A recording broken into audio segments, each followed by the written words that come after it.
오늘은 에스겔 20장 27절로 39절의 말씀인데요. 좀 포인트를 잡아서 함께 좀 말씀을 나누려고 하는데 29절을 한번 보시죠. 이에 내가 그들에게 이르기를 너희가 다니는 산당이 무엇이냐 하였노라. 그것을 오늘날까지 바마라 일컫느니라. 자, 바마. 이게 오늘 좀 핵심 키워드예요. 이 말의 뜻은 무엇이냐? 오늘 큐티책 도움말에도 나와 있는데요. 너희는 어디로 다니느냐라는 뜻입니다. 너희는 어디로 다니느냐? 자, 이 말을 하는 이유가 무엇일까요? 열심히 무엇인가를 찾아다니는 열정이 이들 가운데는 있었어요. 하지만 중요한 것은 무엇이죠? 우리들의 열정을 논하기 전에, 우리들의 열심을 논하기 전에 먼저 선행되어야 할 것이 있습니다. 우리 정말 잊지 말아야 되는데 그것은 어디를 향하냐는 것이죠. 속도를 말하기 전에 무엇을 먼저 말해야 됩니까? 방향을 말해야 되는 것 아니겠어요? 올바른 목적지를 향하여서 우리들의 열심을 내어서 달려나가는 속도는 중요합니다. 하지만 우리가 아무리 열심을 내어서 달려갔다 한들 그것이 원하는 목적지가 아니라면 그것만큼 헛수고한 것이 어디 있겠습니까? 누구나 다 아는 얘기잖아요. 너무나 지극히 상식적인 이야기 아니겠어요? 그런데 오늘 그 말씀을 하나님께서 남유다 백성들에게, 특별히 바빌론 포로로 끌려갔던 자들에게 말하고 있다는 거죠. 이유가 무엇일까요? 나름대로 열심을 다하고 있습니다. 나름대로 최선의 모습을 다하고 있습니다. 하지만 그것은 하나님이 보시기에 잘못된 방향을 가지고 나아가고 있는 헛된 열정, 헛된 열심이라는 것을 꼬집어 얘기하고자 하는 것입니다. 바마, 이게 오늘 말씀의 제목이에요. 너희는 어디로 다니느냐?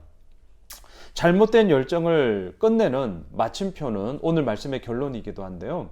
하나님을 만날 때입니다. 왜? 하나님만이 마치 북극성처럼 변하지 않는 영원무궁한, 어제 우리가 수요 저녁 예배 때도 나눈 거 있잖아요. 영원한 언약. 그 영원함이라는 말을 붙일 수 있는 오직 단 한 분은 하나님밖에 없기 때문이죠.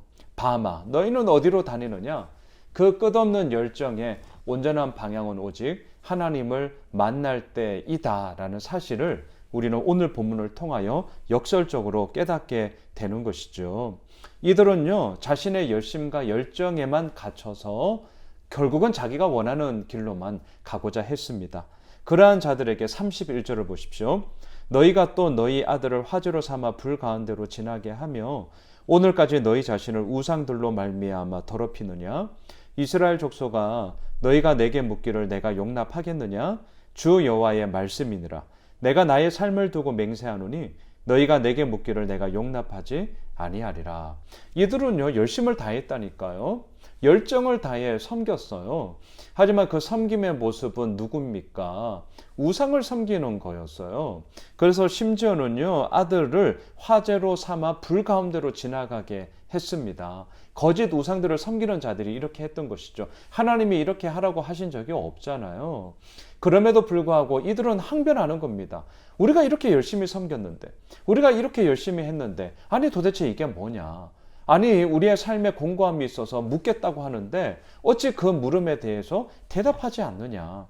말이 안 되는 소리를 한다는 거죠. 하나님은 분명했습니다. 너희가 이렇게 엉뚱한 방향을 살아가고 있는데 그 방향 속에서 나에게 묻는다고 한들 내가 그 물음에 대한 대답을 하는 것이 과연 옳은 것이냐? 나는 그렇지 않다. 오늘 31절에서 그 얘기를 하는 것이죠. 33절로 가보십시오. 주 여호와의 말씀이니라. 내가 나의 삶을 두고 맹세하노니 내가 능한 손과 편팔로 분노를 쏟아 너희를 반드시 다스릴지니라. 예, 이게 맞는 것 아니겠어요? 그릇된 길을 걸어가고 있는 자녀들에게 채찍을 하고 징계를 통해서라도 올바른 길을 걸어가고자 하는 것이, 그렇게 가게 하는 것이 부모의 역할이죠. 하나님도 마찬가지입니다. 잘못된 길을 걸어가고 있습니다. 완전히 엉뚱한 곳을 향하여서 열심을 다하고 있습니다. 그러니 능히 하나님의 그 능한 손과 편팔로 분노를 쏟아내는 것이 잘못된 것이 아니라 너무나도 합당한, 그리함으로 말미암아 옳은 길을 걸어가게 하고자 하는 하나님 아버지의 마음임을 오늘 본문을 통해 우리는 보게 되려는 것이죠. 마지막 오늘 보면 39절로도 가보실까요? 주 여호와께서 이같이 말씀하셨느니라. 이스라엘 족속아, 너희가 내 말을 듣지 아니하려거든 가서 각각 그 우상을 섬겨. 그렇게 하려거든 이후에 다시는 너희 예물과 너희 우상들로 내 거룩한 이름을 더럽히지 마라. 너희들 정말 내가 이렇게 능한 손과 편팔로 징계와 채찍을 통하여서 그거 잘못됐다라고 얘기하는데도 끝까지 너희 그 고집 꺾지 않고 너희 맘대로 살려거든 그래 살아봐. 하지만 잊지 말아라. 너희들 그렇게 섬기는 것, 그렇게 하는 것은 결국 내 거룩한 이름을 더럽히는 거니까 내 이름 거들먹거리지 마. 인용하지 마. 그냥 너희들의 열심으로 그냥 살아. 아주 매서운 말씀으로 오늘 큐티 본문이 맞춰지고 있습니다. 말씀을 정리할까요? 서두에 말씀드렸던 한 단어 잊지 마십시오. 바마. 너희는 어디로 가느냐? 방향을 묻고 계세요. 우리의 열심과 우리의 열정, 그것은 후차적인 이야기입니다. 우리의 방향은 어디에 있을까요? 또한 무엇을 향하여서 우리는 나아가야 하는 것일까요? 매일마다 에스겔 말씀을 통하여서 때로는 우리에게 힘이 되는 말씀도 있고요.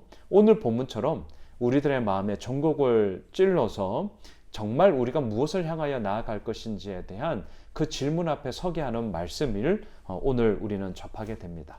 바라기는 뭐 답은 뻔하죠. 너무나 분명하죠. 북극성과 같은 영원히 변치 않으시는 그 하나님께로 우리의 모든 방향이 올곧게 정해져 있어야 함을 우리는 오늘도 고백하게 됩니다. 한글날입니다. 쉼의 시간을 우리가 가지게 되는데요. 한 주간 동안 모든 피로함들을 충분히 씻어내는 충분히 쉬십시오. 하지만 그 쉼 가운데서도 우리의 마음과 생각 가운데는요. 하나님 앞에 과연 나의 방향이 올곧게 서 있는가에 대한 질문 속에 오늘 하루를 찾아갔으면 좋겠어요. 그리고 그것에 대한 답은요.